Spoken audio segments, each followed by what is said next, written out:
City school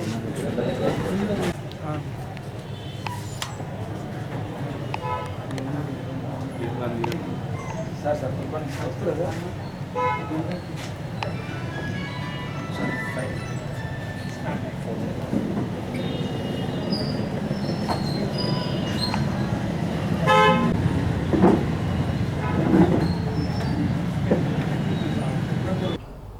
ఇప్పుడు తెలంగాణలో కాంగ్రెస్ ప్రభుత్వం ఏర్పడ్డ తదుపరి వాస్తవంగా ఎన్నికల్లో చేసినటువంటి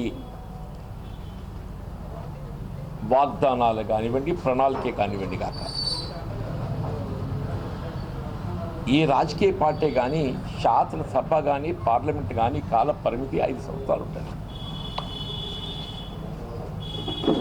మనం ఎన్నికల్లో పొందుపరిచి ప్రకటించే ప్రణాళిక కాల పరిమితి 5 సంవత్సరాలు. అంటే ఆ 5 సంవత్సరాల కాలం లోపల దాన్ని అమలు చేయాలనే సంకల్పంతో స్టేజ్ బై స్టేజ్ అమలు చేస్తారు. కానీ కాంగ్రెస్ పార్టీ 5 సంవత్సరాల కాల పరిమితి కలిగి ఉన్నప్పటికీ కూడా ఆ విధంగా కాకుండా వీళ్ళ నిరుపేద వర్గాలకు అందింప చేయవలసినటువంటి ఒక సంక్షేమ కార్యక్రమాల ప్రాధాన్యత దృష్ట్యా వీళ్ళ ఉచిత రవాణా సౌకర్యం right from the day beginning అని చెప్పి అంటున్నా. 7th నాడు ముఖ్యమంత్రిగా రేవంత్ రెడ్డి గారు బాధ్యతలు చేపడితే 9th వెళ్ళి అమలు తీసుకొచ్చింది. మీరు ఇమీడియట్గా ఏదైతున్నదో ఆనాడు రాజశేఖర్ రెడ్డి గారు రైతాంగానికి సంబంధించి వ్యవసాయ రంగాన దేశంలోనే ఎక్కడ లేని విధంగా ఉచిత విద్యుత్ సౌకర్యం కల్పింప చేయబడే విధంగా కార్యక్రమాన్ని అమలు తలపెడితే వీళ్ళ మళ్ళీ ఏదైతుందో గృహ అవసరాలకు సంబంధించి 200 యూనిట్ల వరకు ఏదైతే ఉచిత విద్యుత్ సౌకర్యం కల్పింప చేయబడే విధంగా within a month of assuming charge నాకు ఇప్పటికి గుర్తుంది. యస్మిన్ బాషా కలెక్టర్ గారు ఏదైతుందో ఇక్కడ పొడి జంగల కాలనీ ప్రోగ్రాం ఏర్పాటు చేసి దాన్ని ఆరంభింపజేసిన మా జీవితాలకు సంబంధించి. అంటే కుకింగ్ గ్యాస్కి సంబంధించి కూడా ఏదైతున్నదో 500 రూపాయల పైబడి ఏదైతే ఆర్థికంగా భారం అవుతే ఆ పై భారాన్ని రాష్ట్ర ప్రభుత్వమే భరించే విధంగా మన పార్లమెంట్ ఎన్నికల కన్నా ముందే అమలు తేవడం జరిగింది. అంటే వితిన్ 3 months వీళ్ళు రుణమాఫీకి సంబంధించి కూడా అంటే వాస్తవంగా ఏదైతుందో ఏకమొత్తంగా రుణమాఫీ చేయటం అనేది కేవలం కాంగ్రెస్ పార్టీతో మాత్రమే మనకు సాధ్యమైంది. ఆనాడు కేంద్ర ప్రభుత్వం యూపీఏ ప్రభుత్వం ఏదైతుందో మన్మోహన్ సింగ్ గారు ప్రధానమంత్రిగా, సోనియా గాంధీ గారు యూపీఏ చైర్పర్సన్గా ఏదైతుందో ఎన్నికల్లో ఏ విధమైన వాగ్దానం చేయకున్నప్పటికీ కూడా వీళ్ళ దేశంలోని రైతాంగం అందరినీ కూడా రుణవిముక్తులు చేయాలనే భావనతోని ఏకమొత్తంగా 1,00,000 రూపాయలు రుణమాఫీ చేసిన ఘనత కాంగ్రెస్ పార్టీదని చెప్పండి. వీళ్ళు ఆనాటి నుండి ఈనాటి వరకు వీళ్ళ మధ్యలో మోడీ గారు ఏదైతుందో 10 సంవత్సరాల కాలం గడిచిపోయిందా. వీళ్ళు అప్పుడప్పుడు బీజేపీ నాయకులు కూడా మాట్లాడుతుంటే ఆశ్చర్యం కలుగుతుంది. వాళ్ళు ఈనాడు కూడా ఏదైతుందో రైతాంగానికి సంబంధించి రుణమాఫీ చేయాలనే ఒక ఆలోచన కూడా చేయలేదు. ఆలోచన కూడా చేయలేదని చెప్పండి.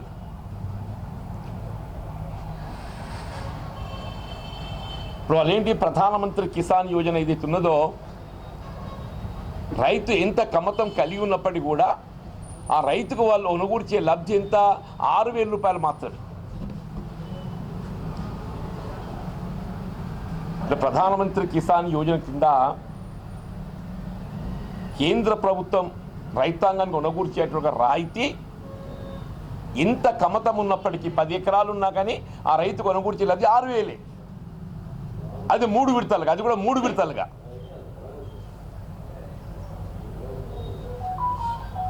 ఇక బీఆర్ఎస్ పార్టీకి వస్తే మనకు తెలియంది కాదు.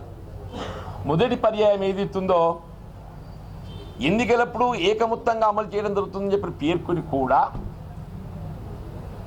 విడతల వారీగా 5 సంవత్సరాల కాలంలో ముందస్తు 25,000, తర్వాత 50,000, తర్వాత 75,000, తర్వాత 1,00,000.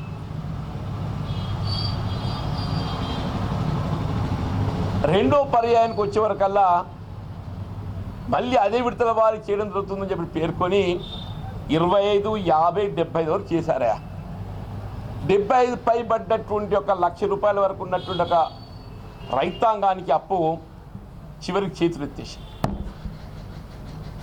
ఎత్తేసి అంటే వాళ్ళు ఏంటంటే ఈ రైతాంగానికి రుణమాఫీ చేయడం మాత్రం కాదు, ఏ విధంగా కేంద్రంలో అధికారంలో ఉన్నటువంటి మోడీ గారి ప్రభుత్వం ఏదైతే వాళ్ళు రుణమాఫీ చేయడం మాత్రం సాధ్యం కాదు అని దాని గురించి ఆలోచనే చేయకుంటే వీళ్ళు కేసీఆర్ గారు కూడా 2 పర్యాయాల వరకు ఉన్న అనుభవంతో ఏదైతుందో ఈ రుణమాఫీ చేయడం మాత్రం కాదు అని చెప్పని వాళ్ళ ఎన్నికల ప్రణాళికలు కూడా అంశాన్ని చేర్చలేదు. ఇక్కడ గమనించాల్సింది ఏదైతుందో మొన్నటి 2023 ఎన్నికల ప్రణాళికలు కూడా వాళ్ళు చేర్చలేదు. కానీ కాంగ్రెస్ పార్టీ రాహుల్ గాంధీ గారు ఏదైతున్నదో రైతాంగానికి అండగా నిలబడాలనే తలంపుతోని 2 లక్షల రూపాయల వరకు రుణమాఫీ చేయాలనేటువంటి ఒక ఆలోచన తెరపైకి పట్టుకొచ్చి ఎన్నికల ప్రణాళికలు చేర్చడానికి రాహుల్ గాంధీ గారికి చొరవ అంటున్నాను. రాహుల్ గాంధీ గారి చొరవ అని చెప్పండి. It is his commitment.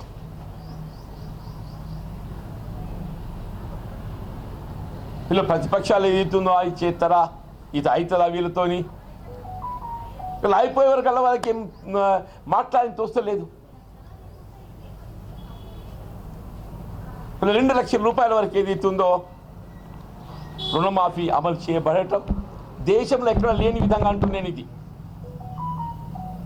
నేను మొన్న కర్ణాటక పోయింది, బళ్ళారి, అక్కడ కాంగ్రెస్ మిత్రులతో మాట్లాడితే ఈవెన్ ఇన్ కర్ణాటక రుణమాఫీ లేదు. కర్ణాటకలో కాంగ్రెస్ గవర్నమెంట్, కానీ అక్కడ రుణమాఫీ లేదు. ఓన్లీ తెలంగాణ స్టేట్ చెప్పండి 21,000 కోట్లు రాష్ట్రం ఆర్థికంగా భారం అయినప్పటికీ అప్పు చేసైనా కానీ, ఇది కూడా చెప్తున్నాను నేను, అప్పు చేసైనా కానీ రైతాంగానికి మేలు ఉండకూర్చాలని చెప్పని 2 లక్షల రూపాయలు